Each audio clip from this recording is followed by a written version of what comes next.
Good morning साथियों मित्रों। आज हिंदी साहित्य के इतिहास के अंतर्गत भक्ति काल की चर्चा करेंगे। भक्ति काल का वर्गीकरण को अपन समझेंगे। उससे पहले कि भक्ति काल का जो समय है वो 1375 से 1700 विक्रम संवत मानते हैं। और एक बात और बता दूं आपको मैं, अगर विक्रम संवत को सन में बदलना है तो -57 कर सकते हैं। एग्जाम्पल के लिए जैसे कि 1375 में से -57 करेंगे तो पीछे 1318 बचेगा, और 1700 में से -57 करेंगे तो 1643 बचेगा। तो इस प्रकार से विक्रम संवत पूछे तो 1375 से 1700, और सन पूछे तो 1318 से 1643 ईस्वी तक। तो इस प्रकार से भक्ति काल का जो समय है वो ये है। तो मुख्य रूप से भक्ति काल को दो भागों में बांटा गया है। निर्गुण धारा या निर्गुण उपासक कह सकते हैं, और सगुण उपासक या सगुण धारा। तो दो पार्ट इसके हैं। तो पहले अपन बात करते हैं निर्गुण धारा की या निर्गुण उपासक की। इसको भी पुनः दो भागों में बांटा गया है। एक है संत काव्य धारा, जिसे ज्ञानाश्रय शाखा भी कह सकते हैं, और एक है सूफी काव्य धारा, जिसे प्रेमाश्रय शाखा भी कह सकते हैं। संत काव्य धारा के अंदर जो मुख्य कवि है, अपन को 5-6 कवि याद रहने चाहिए।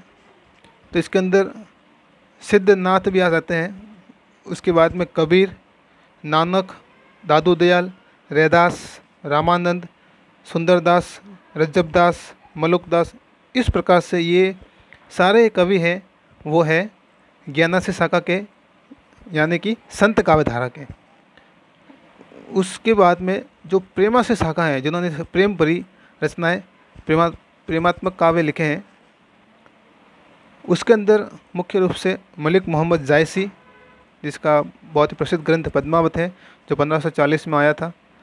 और जायसी के बाद में कुतुबन, जिसकी रचना है मृगावती। और उसके बाद में मंजन, इसकी भी एक महत्वपूर्ण रचना है मधुमालती। मुल्ला दाऊद, इसकी रचना चंदायन। उस्मान, इसकी रचना चित्रावली। इस प्रकार से जो निर्गुण उपासक है, इसके दो पार्ट हैं, संत काव्य धारा और सूफी काव्य धारा। और दोनों के यहाँ पे कवि है, साथ में रचना भी दी हुई है। तो एग्ज़ाम में चाहे फर्स्ट ग्रेड हो, चाहे सेकंड ग्रेड हो, चाहे वर्तमान में 12वीं के छात्र परीक्षाएं दे रहे हैं, इसका 25 जून को परीक्षा है हिंदी साहित्य की, उसमें भी ये कारगर साबित होगा। और अपन बात करते हैं अब सगुणोपासक की। तो सगुणोपासक को भी हमने दो भागों में बांटा है। पहला राम काव्य और दूसरा कृष्ण काव्य। राम काव्य के अंतर्गत निम्न कवि है, उसमें मुख्य रूप से तुलसीदास, जिसने रामचरितमानस लिखा था। फिर अग्रदास, इसने रचना नाभादास, इन्होंने भक्तमाल की रचना की थी। प्राणचंद्र, हृदयराम, रामानंद, विष्णुदास। इस प्रकार से ईश्वरदास, ये सारे कवि हैं वो राम काव्य धारा के हैं। इसी प्रकार कृष्ण काव्य के कवि हैं, उसमें सूरदास मुख्य है, जिसने सूरदास ने सूरसागर की रचना की थी। उसके पश्चात मीरा, जो प्रमुख कृष्ण भक्त थी। नरसिंह मायरो और भी रचना बहुत सारी लिखी मीरा ने। उसके पश्चात रसखान, नंददास, कृष्णदास, चतुर्भुज दास, परमानंद दास, गोविंद स्वामी, चैतन्य प्रभु, राधा वल्लभ, चित्त स्वामी, कुंभन दास और भी कवि हैं।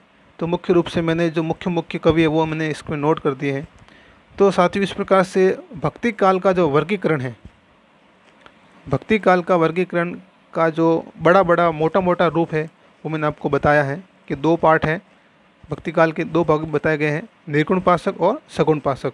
निर्गुण उपासक के अंदर संत काव्य धारा और सूफी काव्य धारा, और सगुण उपासक के अंदर राम काव्य धारा और कृष्ण काव्य धारा। तो साथियों, आज आपसे एक निवेदन भी करूंगा कि मेरा यूट्यूब चैनल को लाइक करें, सब्सक्राइब करें और शेयर करें, ताकि अधिक से अधिक विद्यार्थियों परीक्षार्थियों के पास में ये वीडियो पहुँचे और उनको फ़ायदा मिले, लाभ मिले और उनको अच्छे परिणाम मिले। जय हिंद।